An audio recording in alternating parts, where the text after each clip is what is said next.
तो आज की वीडियो में मैं बात करने जा रहा हूँ मूवी बॉर्डर 2 के बारे में, जो कि 23 जनवरी 2026 को रिलीज हुई है। तो शुरुआत करते हैं इस मूवी के एक्सप्लेनेशन के बारे में। इस मूवी की शुरुआत में हमें दिखाया जाता है भारत का नक्शा 1971 का, जब बांग्लादेश नहीं था और था वेस्ट पाकिस्तान और ईस्ट पाकिस्तान, और बांग्लादेश को ईस्ट पाकिस्तान कहते थे, जहां पर पूरी तरह से वेस्ट पाकिस्तान अपनी हुकूमत चला रहा था और जो चाहे वो कर रहा था। और इस बात का विरोध करते हुए भारत ने उस समय ईस्ट पाकिस्तान का साथ देना शुरू किया, ताकि वो किसी तरह से खुद वेस्ट पाकिस्तान से लड़ने का फैसला कर सकें, क्योंकि बहुत ही ज्यादा तादाद में ईस्ट पाकिस्तान से काफी लोग भागकर वेस्ट बंगाल के अंदर आ रहे थे और इंडिया में काफी इमाइग्रेंट्स बढ़ गए थे, जिसको मद्देनजर रखते हुए भारत ने ईस्ट पाकिस्तान का साथ देने की सोच ली थी। और हर तरफ से अब जंग पूरी तरह से तैनात थी, एयरफोर्स भी उसके लिए तैयार थी, इंडियन नेवी भी, और जो बॉर्डर पे जवान खड़े थे वो सब भी। और दूसरी तरफ वेस्ट पाकिस्तान, जो कि राजस्थान, पंजाब और कश्मीर में लगातार एक्टिव होता जा रहा था, और वो वहां से भी लड़ाई करने के शुरू में था, क्योंकि ज्यादातर इंडियन आर्मी इस समय ईस्ट पाकिस्तान की तरफ थी, लेकिन वेस्ट पाकिस्तान की तरफ आर्मी कब थी। इसलिए पाकिस्तान प्लान बनाता है कि वो इस तरफ से भी अटैक करने की सोचेंगे। और तभी हमें दिखाया जाता है कुछ पाकिस्तानी सोल्जर्स को, जो कि मैप पर निशान लगा रहे होते हैं, क्योंकि इस समय वो इंडिया के अंदर ही खड़े हैं, यानी बॉर्डर क्रॉस कर आए हुए हैं, और वो यहाँ किसी चीज के बारे में पता लगाने आए होते हैं और वापस जा रहे होते हैं। लेकिन तभी उनके रास्ते में आ जाता है लेफ्टिनेंट कर्नल फतेह सिंह कलेर, जो कि उनमें से एक पाकिस्तान सोल्जर को मार भी देते हैं, और बाकी इसी चीज का फायदा उठाकर वहां से भागने की कोशिश कर रहे होते हैं। और फतेह सिंह के साथ 2 सोल्जर और है, जो कि उन पाकिस्तानी सोल्जर्स को मार रहे होते हैं। 7 में से 4 पाकिस्तानी सोल्जर्स को तो वो मार देते हैं, लेकिन 3 किसी तरह से भागते हुए पाकिस्तान बॉर्डर की तरफ पहुंच रहे होते हैं। लेकिन फतेह सिंह लगातार उनका पीछा कर रहे होते हैं, और उनमें से एक पाकिस्तानी सोल्जर का पैर माइन के ऊपर पड़ जाता है और वो वहीं पर मारा जाता है। और बाकी के 2 जो भाग रहे होते हैं, और वो भी इस चीज से डर जाते हैं, क्योंकि अब उन्हें नहीं पता कि माइंस कहां पर है, और फतेह सिंह भी इस बात को मद्देनजर रखते हुए रुक जाता है। लेकिन जो 2 पाकिस्तानी सोल्जर्स थे वो फतेह सिंह से आगे थे, और उन्हीं के फुटप्रिंट्स पे चलते हुए फतेह सिंह एक पाकिस्तानी सोल्जर तक पहुंच जाता है और उसे भी मार देता है, और दूसरा अपने बैग की मदद से आगे की तरफ भाग रहा होता है, लेकिन फतेह सिंह उसके पास भी पहुंच जाता है, और इन दोनों में थोड़ी सी झड़प होती है, और जो फतेह सिंह का पैर होता है वो एक माइन के ऊपर पड़ जाता है। लेकिन फतेह सिंह उस पाकिस्तानी सोल्जर से लड़ते लड़ते उसे ही माइन के ऊपर धकेल देता है, और ऐसे वो मारा जाता है और फतेह सिंह बच जाता है। और तब फतेह सिंह उसका आईडी बैज उठाता है और जो नक्शा उसकी जेब में था उसे भी रख लेता है, और फिर वो जाता है पाकिस्तानी बॉर्डर पर। और जो वहां के लेफ्टिनेंट कर्नल फतेह सिंह को देख रहे होते हैं, लेकिन गोली नहीं चला सकते, क्योंकि अभी तक फतेह सिंह बॉर्डर के इस तरफ नहीं आया था। और फतेह सिंह बॉर्डर पर जाके ही रुक जाता है, और वो कहता है कि जो भी तुम्हारे पाकिस्तानी सोल्जर्स हैं उन सबको यहाँ से ले जाओ, हम तुम्हें कुछ नहीं कहेंगे। और साथ ही साथ वो ये कहते हैं कि अगली बार अगर तुमने ऐसा कुछ करने की कोशिश की तो तुम भी मारे जाओगे। और तब फतेह सिंह आकर अपने सीनियर से इस बारे में बात कर रहा होता है, और फतेह सिंह उन्हें बताता है कि अब ऐसा कई बार हो चुका है और पाकिस्तान पूरी तरह से एक्टिव हुआ पड़ा है बॉर्डर्स के इलाके पे। तभी जो उससे सीनियर होते हैं वो कहते हैं कि मुझे इस बात का पता है, लेकिन जैसा कि तुम भी जानते हो कि ज्यादातर आर्मी ईस्ट पाकिस्तान की तरफ है, इसलिए यहाँ पर सिर्फ एक ही रेजिमेंट है जिसके साथ हमें पाकिस्तान आर्मी का सामना करना पड़ सकता है, और पाकिस्तान के पास लगभग फुली ट्रेन्ड और रेजिमेंट भी ज्यादा होंगे। लेकिन तभी फतेह सिंह कहता है कि चाहे वो कितने भी ज्यादा हो, हम उन सब से जीत जाएंगे। और दूसरी तरफ दिखाया जाता है पाकिस्तान में, जहां उनके जो सीनियर आर्मी ऑफिसर्स होते हैं वो कहते हैं कि ईस्ट पाकिस्तान की तरफ इंडिया का ध्यान लगाने पर अब वेस्ट पाकिस्तान हमारी तरफ से पूरी तरह से आजाद है, इसलिए हमें वहां पर भी हमले करने के बारे में सोचना चाहिए। तभी उनमें से एक आदमी कहता है कि इंडिया को फिर भी कमजोर मत समझिए, चाहे इंडिया ने अपनी सभी आर्मी ईस्ट पाकिस्तान की तरफ लगाई हुई है, लेकिन फिर भी इंडिया हमारा सामना कर सकता है। और तभी उनमें से एक कहता है कि ऐसा कुछ नहीं है, इंडिया बेवकूफी कर चुका है और हम इसी बात का फायदा उठाएंगे। जहां पर कर्नल फतेह सिंह के साथ ये सब कुछ हुआ वो था जम्मू सेक्टर, और अब हमें दूसरी तरफ दिखाया जाता है जो कि पठानकोट जम्मू सेक्टर होता है, और वहां पर मेजर होशियार सिंह ढैया अपने 3 और सोल्जर्स के साथ वापस आर्मी कैंप की तरफ जा रहे होते हैं, और रास्ते में उनकी गाड़ी का इंजन काफी गर्म हो जाता है, और वो कहता है कि हमें कार्बोरेटर पे पानी भरना होगा। तो वो आसपास की एक नदी के पास चले जाते हैं पानी भरने के लिए, लेकिन जैसे ही उनमें से एक सोल्जर वहां पे जाता है, वहां पर ऑलरेडी कुछ पाकिस्तानी सोल्जर होते हैं, और तब ये एक दूसरे के आमने सामने बंदूक तान देते हैं। और तभी पीछे से आते हैं मेजर होशियार सिंह ढैया, और वो कहते हैं कि ये हमसे कितनी दूर है, और ये पेड़ पौधों से इनका बॉर्डर यहाँ से कितनी दूर पड़ेगा।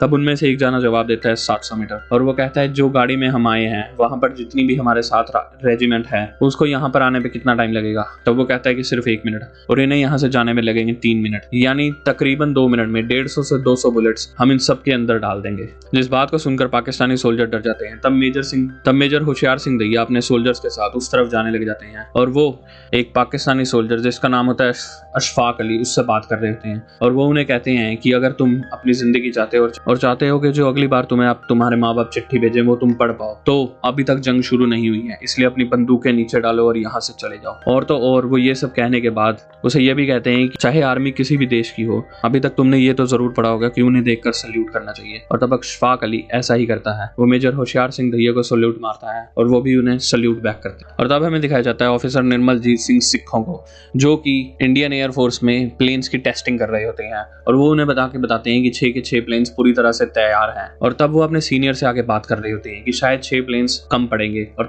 साथ ही साथ उनके सीनियर भी यही कहते हैं कि हाँ, मुझे भी पता है कि सिर्फ 6 प्लेन से हम पाकिस्तानी आर्मी का सामना नहीं कर पाएंगे। लेकिन तभी निर्मल जीत सिंह कहते हैं कि अगर उनके पास सिर्फ एक प्लेन हो तब भी वो पाकिस्तानी आर्मी के ऊपर हावी हो जाएंगे। और साथ ही में उनका दोस्त थोड़ा सा हंसने लग जाता है और साथ ही में उनके सीनियर कहते हैं कि अगर तुम्हारा बस चले तो तुम तो मुझे भी कह दो कि यहाँ पर आने की कोई जरूरत नहीं है। और तब हमें इंडियन नेवी में दिखाया जाता है लेफ्टिनेंट कमांडर MS रावत को, और वो उन्हें बताते हैं कि जो हमारा दुश्मन को ट्रैक करने का यानी ट्रैकिंग सिस्टम है वो इस शिप का भी खराब हुआ पड़ा है, इसलिए अगर दुश्मन ज्यादा हमारे पास आ गया तो हम उसे ट्रैक भी नहीं कर पाएंगे। तब वो कहता है कि मुझे इस ट्रैकिंग डिवाइस यानी सोलार पर भरोसा नहीं है। तभी MS रावत अपने साथी ऑफिसर को ये कहते हैं कि तुम्हें मुझ पर भरोसा है ना, और मुझे भगवान पर भरोसा है। और तभी वो अपनी जेब से एक ड्राइंग निकालते हैं और जहां पर वो ट्रैकिंग सिग्नल आ रहे होते हैं उसके सामने लगा देते हैं। और तभी जो ट्रैकिंग सिग्नल पूरी तरह से खराब हुआ होता है वो अचानक ठीक हो जाता है और आसपास की सभी चीजें ट्रैक करने लग जाता है।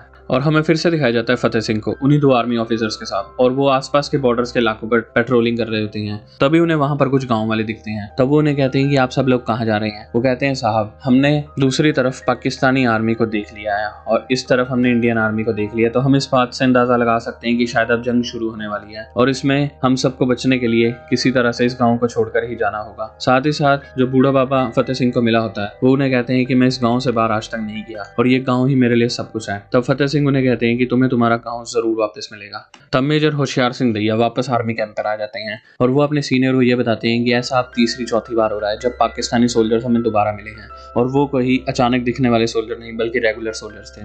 तब वो उन्हें कहते हैं कि इसका मतलब यही है कि पाकिस्तानी आर्मी भी अब एक्टिव हो चुकी है। तभी हमें दिखाया जाता है आर्मी कैंप की तरफ, जहां पर काफी सारे सोल्जर्स मिलके अपने एक साथी से ही मजाक कर रहे होते हैं कि शायद उन पाकिस्तानी ऑफिसर्स के साथ इसे चले जाना चाहिए था, क्योंकि इंडिया में तो इसे कोई लड़की नहीं मिल रही जो कि इससे शादी कर सके। शायद पाकिस्तान चले जाता तो इसे कोई लड़की मिल जाती जो कि इससे शादी कर पाए। और सभी इस मजाक में हंस रहे होते हैं। तभी होशियार को अपने ट्रेनिंग के दिन याद आ जाते हैं और अपने वो दोनों दोस्त भी याद आते हैं जिनके साथ वो कभी रहता था, और वो एक पुरानी फोटो को उठाकर देखता है। और तब हमें दिखाया जाता है 1961 नेशनल वॉर अकेडमी, जहां पर फतेह सिंह जो कि इस पूरे रेजिमेंट के इस बार ट्रेनर है, वो बता रहे होते हैं कि अब जब आप इंडियन आर्मी से पूरी तरह से जुड़ चुके हो तो यही आपका परिवार है और ये सभी आपके दोस्त हैं। इसके अलावा आपको अपनी पिछली जिंदगी के बारे में सब कुछ भूल के पूरी तरह से इंडियन आर्मी की तरफ समर्पित होना होगा। वो उन्हें बताता है कि हम पहले आपको तोड़ेंगे और उसके बाद दोबारा बनाएंगे।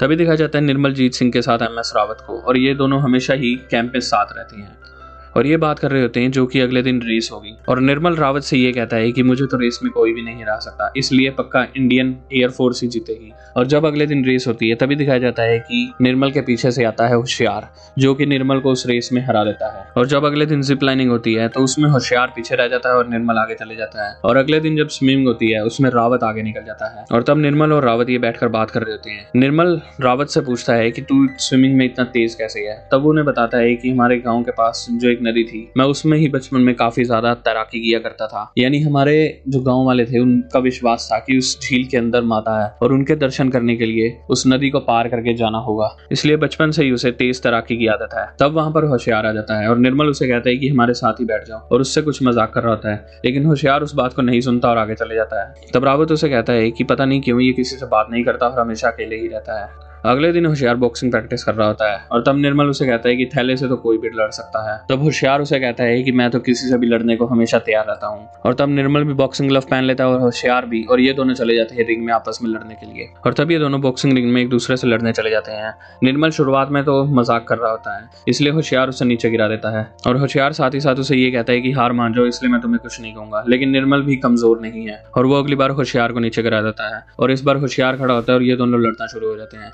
दूसरी तरफ दिखाया जाता है कि फतेह सिंह यहाँ पर चल के आ रहा होता है और रावत फटाफट रिंग में आ जाता है इन्हें रोकने के लिए, लेकिन वो इन्हें रोक नहीं पाता, बल्कि वो भी इन दोनों के साथ फंस जाता है। और वो तब फतेह सिंह उन्हें ये बताते हैं कि हम यहाँ पर बॉर्डर आर्मी, इंडियन नेवी और इंडियन एयरफोर्स को इसलिए साथ में ट्रेनिंग करते हैं ताकि तुम सब साथ में रहना सीख लो, और जब भी कभी कोई जंग हो हम सब साथ में रहकर दुश्मन का सामना करें, ना कि एक दूसरे से लड़ाई करें। और इस बात की वो इन्हें सजा देता है कि और वो कहता है कि जो एक पहाड़ है वहां तक की 10 मील की दौड़ तुम्हें लगानी होगी। और तब निर्मल होशियार को ये कहता है कि इस बार मैं ही जीतूंगा, लेकिन रावत कहता है कि ये कोई रेस नहीं है। तब निर्मल कहता है चाहे रेस हो चाहे सजा, जीतूंगा तो मैं ही। लेकिन जैसा कि होशियार ने पहले भी कहा था कि उसे दौड़ में कोई नहीं हरा सकता, और इस बार भी वैसे ही होता है, हमेशा होशियार ही जीता है। और अगले दिन ये यूनिफॉर्म में ट्रेनिंग के लिए जा रहे होते हैं।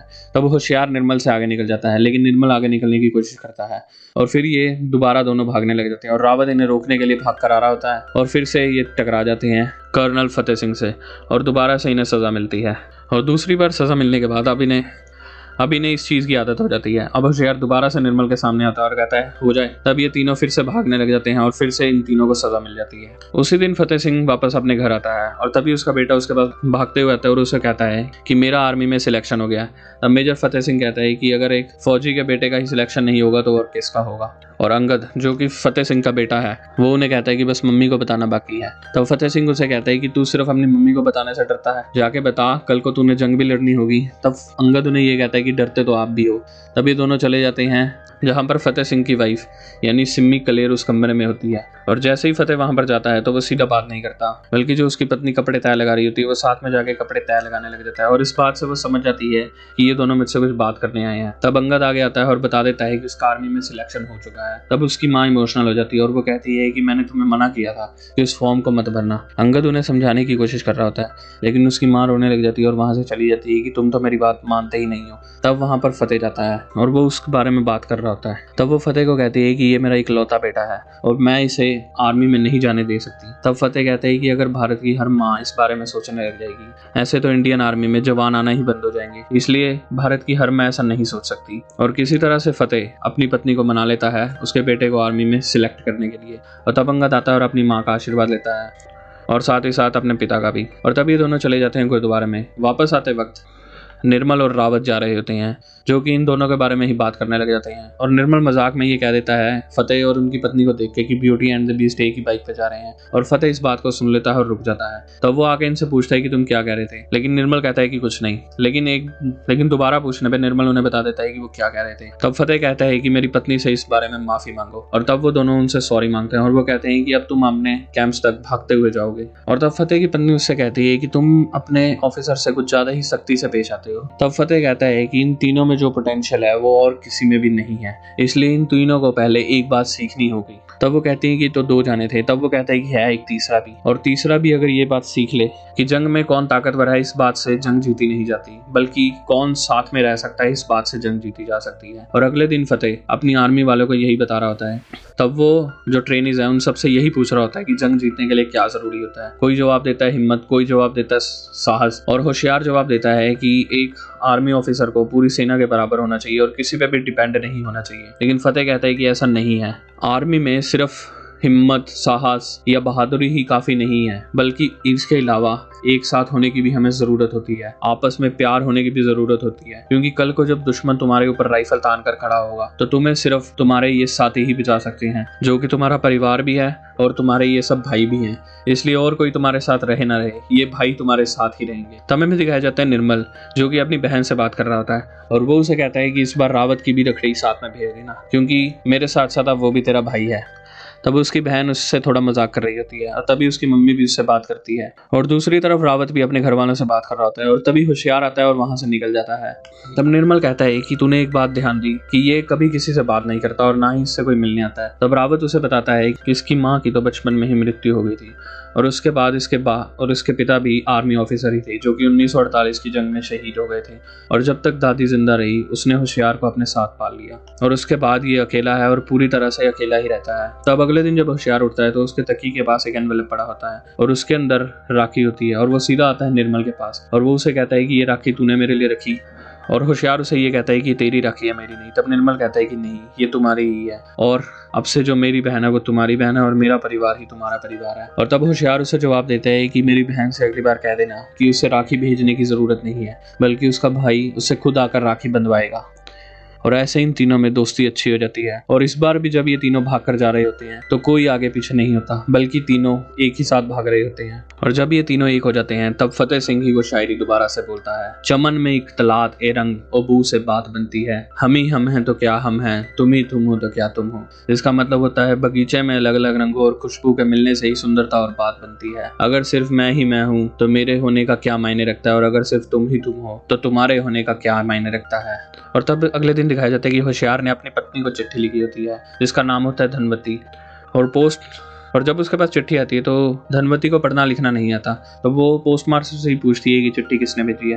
तब वो बताता है कि ये चिट्ठी होशियार ने भेजी है। और तब वो अपने भाई के पास जाती है जो कि पढ़ा लिखा है, और वो उससे पूछने लग जाती है कि इस चिट्ठी में क्या है। और होशियार ने अपनी पत्नी के लिए एक शायरी लिखी होती है जिसे उसका भाई पढ़कर जब उसे सुनाता है तो उसे लगता है कि शायद होशियार मारा गया, क्योंकि उसने बहुत ही सैड शायरी लिखी होती है और दोस्तों के ऊपर, प्यार वाली नहीं। और तब अगले दिन जब वो सब बैठकर खाना खा रहे होते हैं तभी एक ऑफिसर आता है और वो उसे कहता है कि होशियार तुम्हारे ससुर तुमसे मिलने आए हैं। इस बात को सुनकर निर्मल और रावत हैरान हो जाते हैं। तब उसके ससुर जी उसे आकर बोलते हैं कि इस बार जल्दी आ जाओ और अपनी पत्नी को अपने साथ अपने घर ही ले जाओ, क्योंकि ऐसी चिट्ठियां अगर तुम लिख के भेजते रहे तो हम सबको यही लगेगा कि तुम मारे जा चुके हो। और तब निर्मल और रावत होशियार से ये पूछ रहे होते हैं कि तुम्हें तो हमारे बारे में सब कुछ पता है, लेकिन तुमने अपने बारे में तो कुछ नहीं बताया। और तो और ये सुनकर भी उन्हें हैरानी हो रही होती है कि इसकी शादी हो चुकी है। तब वो उन्हें बताता है कि मेरे को तो मेरी दादी ने 10 साल की उम्र में बताया था कि चल तेरे को लड्डू खिलाने ले चलती हूँ। और तब वो कहते हैं कि मुझे क्या पता था कि वो मेरी शादी के ही लड्डू थे। और वो कहते हैं कि आज तक उसने अपनी पत्नी को देखा भी नहीं है। लेकिन निर्मल और रावत इस बात को नहीं मान रहे होते हैं कि ये बात होशियार ने उनसे छुपा कर क्यों रखी। और तब वो दोनों इस बात से ही नाराज होते हैं कि इसने इतनी बड़ी बात हमसे छुपाई।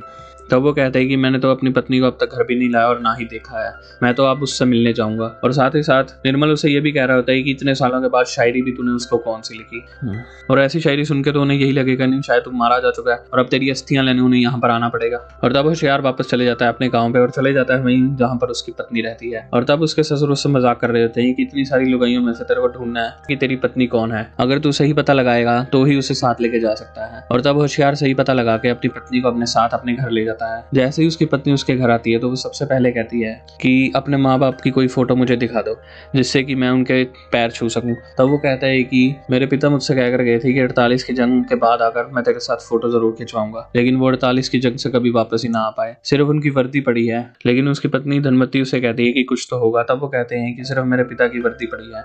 और तब वो वर्दी निकालता है और धनवती उन्हें ही उसके पिता की छवि समझकर पैर छू लेती है। तब होशियार उससे पूछते हैं कि अब तुम्हें पानी चाय कुछ खाने के लिए चाहिए तो, लेकिन वो कहती है कि सिर्फ हल्दी और झाड़ू दे दो। तब होशियार हल्दी और झाड़ू दे देता है। धनवती दरवाजे के बाहर हल्दी गिराते हुए ये भूल जाती है कि घूंघट शायद होशियार नहीं उठाना था, इसलिए वो खुद ही घूंघट उठा देती है और होशियार उसे देखने लग जाता है। तब धनवती इस बात पे वो रिग्रेट करने लग जाती है कि उसकी मम्मी ने कहा भी था कि कुछ भूल मत करना, लेकिन वो भूल गई कि घूंघट सिर्फ आप ही ने उठाना था। और होशियार उसका ऐसा मजाकिया रूप देखकर उसे गले भी लगा लेता है और साथ ही साथ उसे ये भी कहता है कि शायद तुम्हारे यहाँ पर आने से अब मेरी किस्मत खुल चुकी है।